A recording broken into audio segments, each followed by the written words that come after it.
एक बार एक साधु भगवान बुद्ध से पूछते हैं कि हे तथागत, लोग अक्सर भौतिक सुख पाने के लिए पूजा पाठ, तीर्थ यात्रा, यज्ञ ये सभी करते हैं। इसके करने के बाद उन्हें सुख नहीं मिलता, बल्कि उन्हें केवल दुख का सामना करना पड़ता है। मुझे ये जानना है कि ये दुख का कारण क्या है, ये दुख मिटता क्यों नहीं?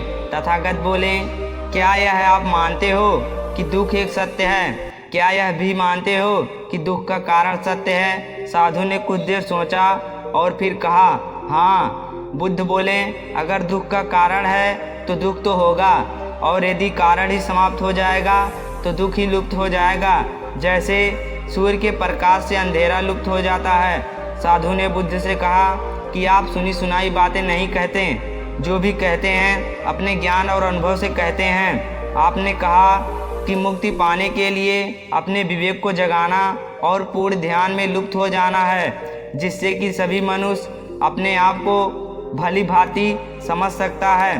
परंतु एक प्रश्न है कि ये जो भी सारी रीतियां हैं, जो लोग पूजा पाठ करते हैं, क्या ये सारी व्यर्थ हैं? तब बुद्ध ने साधु से कहा, मान लो यदि कोई व्यक्ति इस नदी के दूसरे किनारे जाना चाहे तो क्या करेगा? फिर साधु ने कहा, यदि जल गहरा ना हो तो वह चलकर जा सकता है, और यदि जल गहरा है तो नाव की मदद से भी जा सकता है, और अगर वह तैरना जानता है तो स्वयं तैर कर भी जा सकता है। तब भगवान बुद्ध ने कहा, यदि वह चलना ना चाहे और तैरना भी ना चाहे और ना ही नाव का मदद लेना चाहे, लेकिन वह कहे, मैं परीक्षा करता हूँ कि नदी का दूसरा किनारा स्वयं मेरे पास चलकर आ जाए। यह सुनकर साधु ने कहा कि ऐसे व्यक्ति को मूर्ख कहेंगे।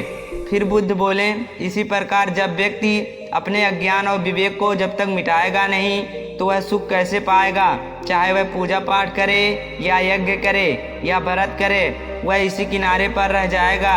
तब साधु ने कहा, हमने सारे शास्त्रों का अध्ययन किया है, उनकी व्याख्या किया है, परंतु जीवन की इतनी जटिल सत्य को इतनी सरलता से नहीं समझा।